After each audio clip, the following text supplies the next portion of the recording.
Next हमारा topic है बेटा, और टॉपिक का नाम है common potential and energy loss during sharing of charge. इस टॉपिक के बारे में मैं थोड़ा बता दूं बेटा पहले आपको। इस टॉपिक में हम क्या लेंगे, सबसे पहले दो कैपेसिटर लेंगे। ये पहला कैपेसिटर है बेटा, ये दूसरा कैपेसिटर है। दोनों की कैपेसिटी अलग अलग है। पहले की कैपेसिटी C1, दूसरे की कैपेसिटी C2। C1 और C2 की वैल्यू बेटा बराबर भी हो सकती है। C1 बड़ा, C2 छोटा हो सकता है। C1 छोटा, C2 बड़ा हो सकता है। कोई भी कैपेसिटी के हमने दो कैपेसिटर ले लेने हैं। पहले को अलग सेल या बैटरी से कनेक्ट करो, दूसरे को अलग सेल या बैटरी से कनेक्ट करो। पहले का पोटेंशियल V1, दूसरे का पोटेंशियल V2। तो बेटा जो ही बैटरी या सेल से किसी कैपेसिटर को कनेक्ट किया जाएगा तो उसके अंदर तो बेटा चार्ज स्टोर होगा। पहले के अंदर कितना चार्ज स्टोर होगा, तो बेटा याद रहे हमारे पास चार्ज का फॉर्मूला होता है। मैं एक बार लिख देता हूं। चार्ज होता है बेटा Q is equal to C multiply V। तो बेटा पहले का अंदर चार्ज कितना हो जाएगा, C1 गुणा V1, और बेटा दूसरे के अंदर चार्ज कितना हो जाएगा, C2 इंटू V2। अभी बेटा हमने देखो पहला कैपेसिटर अलग रख रखा है, दूसरा कैपेसिटर अलग रख रखा है। इन दोनों के बीच में कोई भी कनेक्शन नहीं है, मतलब हमने दोनों के चार्ज को शेयर नहीं किया है। और जब दोनों का चार्ज शेयर नहीं हुआ था तो दोनों का टोटल चार्ज कितना निकाल लिया बेटा, पहले का C1V1, दूसरे का C2V2, दोनों को बेटा ऐड कर दिया, C1V1 प्लस C2V2। अब क्या करना है, दोनों कैपेसिटर्स को एक वायर, एक कनेक्टिंग वायर की मदद से जोड़ दिया बेटा।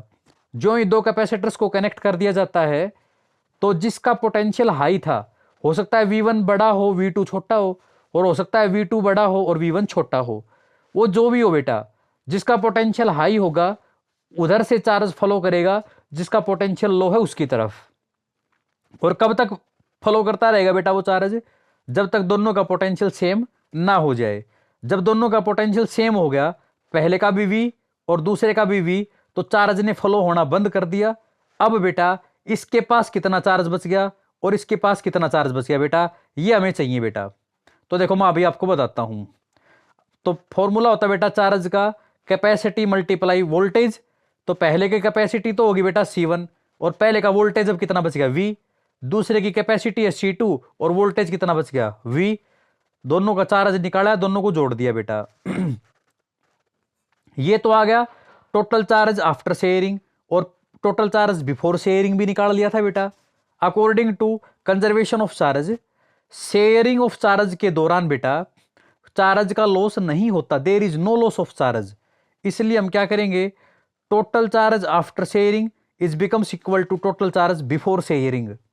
इन दोनों में से V कॉमन आ रहा है, V को हमने कॉमन लिया। और V क्या था बेटा, V तो वो पोटेंशियल था जो दोनों का सेम हो गया था, मींस कॉमन पोटेंशियल। और V हमारा आ गया बेटा common potential, that is C1V1 plus C2V2, और ये C1 प्लस C2 इधर आके भाग हो गया ओवर C1 प्लस C2। तो ये था बेटा हमारा कॉमन पोटेंशियल जब हमने दो कैपेसिटर के चार्ज को शेयर किया। अब हम पढ़ेंगे बेटा एनर्जी लॉस। तो सेम वैसे के वैसे निकालेंगे बेटा। पहले एक कैपेसिटर लिया जिसकी कैपेसिटी C1 है, दूसरे का C2। पहले को एक सेल या बैटरी से कनेक्ट किया जिसका वोल्टेज V1 और दूसरे का V2। दोनों के अंदर बेटा एनर्जी स्टोर होगी, क्योंकि जो ही कैपेसिटर को सेल या बैटरी से कनेक्ट करेंगे तो उसके अंदर एनर्जी स्टोर होगी बेटा। पहले के अंदर एनर्जी कितनी स्टोर होगी, तो बेटा फार्मूला क्या था, फार्मूला होता है 1/2 और CV का स्क्वायर। तो बेटा ये एनर्जी आप स्टोर करवाइए बेटा। देखो पहले के अंदर एनर्जी आ गई बेटा हाफ ऑफ C1V1 का स्क्वायर, दूसरे के अंदर आ गई हाफ ऑफ C2V2 का स्क्वायर, और दोनों की टोटल एनर्जी कितनी होगी, दोनों को जोड़ दिया तो ये E1 आ गया बेटा। टोटल एनर्जी बिफोर शेयरिंग, अभी हमने चार्ज को शेयर नहीं किया है। नेक्स्ट हम क्या करेंगे बेटा, दोनों कैपेसिटर को हमने कनेक्टिंग वायर से कनेक्ट किया, चार्ज ने फ्लो करना शुरू किया। कब तक, जब तक दोनों का पोटेंशियल सेम नहीं हो गया।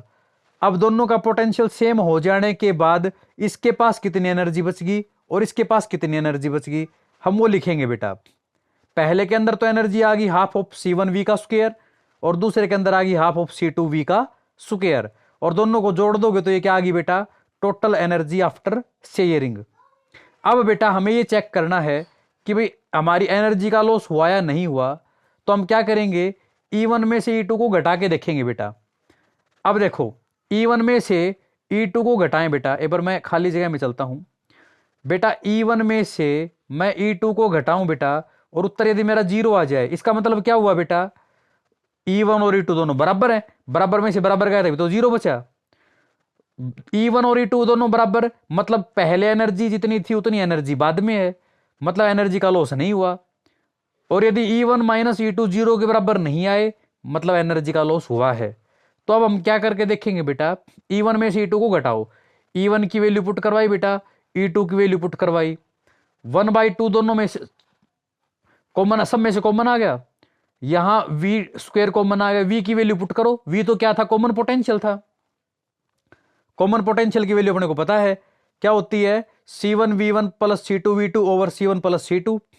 बेटा हमने वैल्यू पुट करवाई, जो कैंसिल हो रहा था उनको कैंसिल किया, हमने एलसीएम लेकर के इसको सोल्व किया, और सोल्व करते टाइम पे हमारे पास जो आंसर बचा, मैं उस आंसर पे आपको ले चलता हूं डायरेक्ट बेटा। आप एक खुद कैलकुलेशन मैंने कंप्लीट सोल्व कर रखी है, आप देख लेना।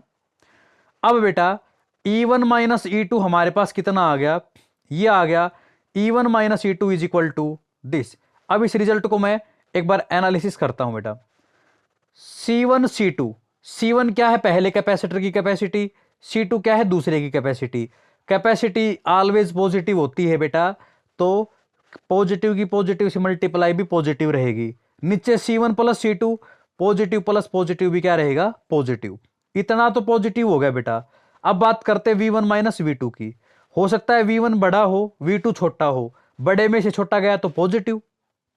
अच्छा, हो ये भी सकता था V1 छोटा होता, V2 बड़ा होता, तो छोटे में से बड़ा जाएगा तो क्या आएगा, नेगेटिव। लेकिन सुकेर क्या कर देगा, नेगेटिव को पॉजिटिव, मतलब हमारा पूरा रिजल्ट ही क्या आ गया बेटा, पॉजिटिव आ गया। इसका मतलब क्या हुआ बेटा, देखो एक संख्या में से दूसरी संख्या को घटाया, आंसर पॉजिटिव आया, इसका मतलब बड़ी संख्या में से छोटी संख्या को घटाया, मतलब E1 बड़ा है और E2 क्या है, छोटा है, मतलब पहले एनर्जी ज्यादा थी, अब एनर्जी क्या होगी, कम, मतलब एनर्जी का लॉस हो गया। कितना लॉस हो गया, तो ये फार्मूला आ गया बेटा, E1 minus E2 is equal to C1 C2 into V1 minus V2 का whole square over C1 plus C2। तो बेटा ये था आज का हमारा टॉपिक। आई थिंक आपको समझ में आ गया होगा। इसको आप रिपीट करके वीडियो को देखें, PDF नोट्स आपके पास पहुंच गए हैं, उनसे आप अपने फेयर नोटबुक कंप्लीट करें। घर पर रहें, सुरक्षित रहें। Thank you and have a nice day.